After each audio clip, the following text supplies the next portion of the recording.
హైదరాబాదులో 1960లో నగర ఉష్ణోగ్రత 26 డిగ్రీల సెల్సియస్గా ఉండగా 1990 నాటికి 29 డిగ్రీల సెల్సియస్కు పెరిగింది. ప్రస్తుతం 36 నుంచి 37 డిగ్రీలకు మించే అవకాశం ఉంది. అంటే ప్రస్తుతం 36 డిగ్రీల సెల్సియస్గా నగర ఉష్ణోగ్రత ఉంది. భవిష్యత్తులోని నీటి ఎద్దడి వల్ల వర్షాలు తగ్గడం వల్ల, లేదంటే కాలుష్యం పెరగడం వల్ల 36 డిగ్రీల సెల్సియస్ పెరిగే అవకాశం ఉంది. అంతేకాకుండా నగరంలో 70 లక్షలకు పైగా ఉన్న వాహనాల వల్ల రోజు 80 లక్షల లీటర్ల ఇంధనాన్ని వినియోగిస్తున్నాం. తద్వారా ప్రతిరోజు 750 టన్నుల కార్బను అనుబంధ వాయువులు ఉత్పత్తి అవుతున్నాయి. తద్వారా కాలుష్యం పెరిగిపోయి నగర ఉష్ణోగ్రత పెరిగే అవకాశం ఉంది.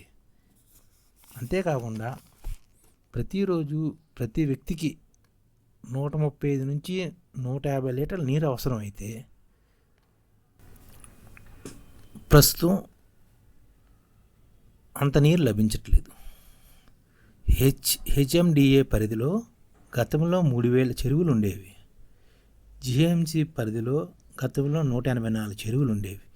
వీటి చుట్టూ పచ్చని వాతావరణం ఉండేది. ప్రస్తుతం ఈ చెరువులు కబ్జా గురేవి.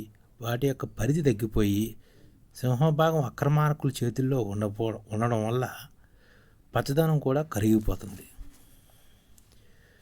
హెచ్ఎండిఏ పరిధిలో ఏటా 15 టీఎంసీల దాకా వర్షం కురుస్తుంటే వాటిలోని ఈ నగరం వాసులు నిల్వ చేసుకుంటుంది 5 టీఎంసీలే. మిగతా నీరంతా వృధాగా పోతుంది.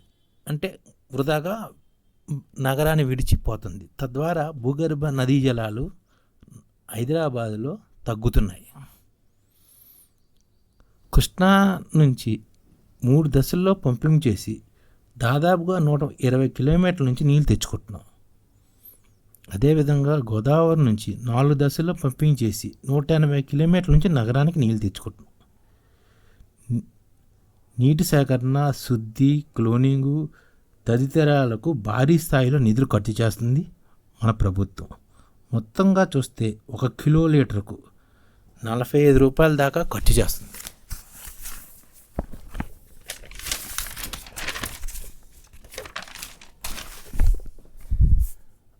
మల్కజ్గిరి లాంటి ప్రాంతాల్లో 1500 అడుగులు లోతుకి వెళ్ళిన భూగర్భంలో నీరు కనిపించట్లేదు. అలాంటి ప్రమాదాలు నగరంలో చాలా పరిస్థితిలో ఉన్నాయి. భూగర్భ జలాల్ని నగరంలో పెంచుకుంటూ పోవాలి. ప్రస్తుతం హైదరాబాద్కి రోజుకి 83 కోట్ల గ్యాలన్ల నీరు అవసరం. అంతేకాకుండా 418 ఎంఎల్డీల నీటిని బోర్ల ద్వారా తోడేస్తున్నాం.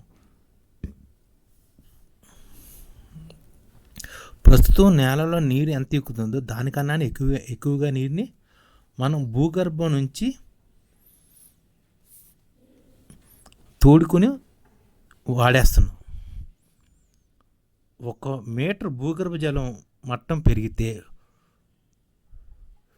1 బోరుకు 1 కిలోవాట్ చొప్పున విద్యుత్ ఆదా అవుతుంది. అంటే 1 మీటర్ భూగర్భ జలం పెరిగితే మనం వాటర్ని తోడుకుంటాం కదా, అది 0.5 కిలోవాట్ అంటే విద్యుత్ ఆదా అవుతుంది అన్నమాట.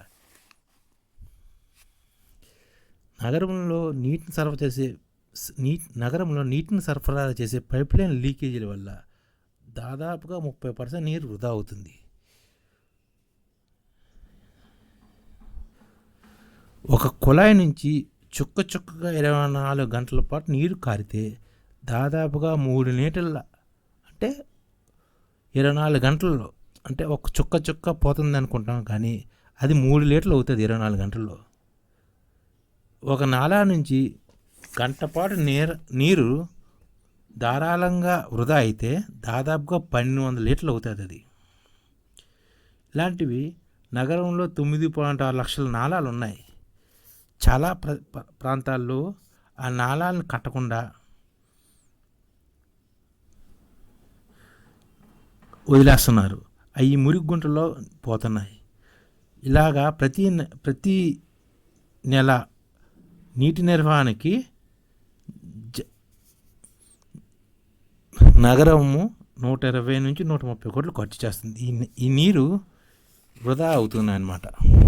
కృష్ణా నుంచి 270 మిలియన్ గ్యాలన్ నీరు, గోదావరి నుంచి 132 మిలియన్ గ్యాలన్ నీరు, సింగూరు నుంచి 18 మిలియన్ గ్యాలన్ నీరు, మంజీరా నుంచి 30 మిలియన్ గ్యాలన్ నీరు వస్తున్నాయి. అదే కాకుండా ఉస్మాన్ సాగర్ నుంచి 25 మిలియన్ గ్యాలన్ నీరు, హిమాయత్ సాగర్ నుంచి 15 మిలియన్ గ్యాలన్ నీరు, సింగూరు నుంచి 75 మిలియన్ గ్యాలన్ నీరు, మంజీరా నుంచి 45 మిలియన్ గ్యాలన్ నీరు, కృష్ణా నుంచి 270 మిలియన్ గ్యాలన్ నీరు, గోదావరి నుంచి 172 మిలియన్ గ్యాలన్ నీరు సరఫరా అవుతుంది. అది వాటర్ బోర్డుకి. కానీ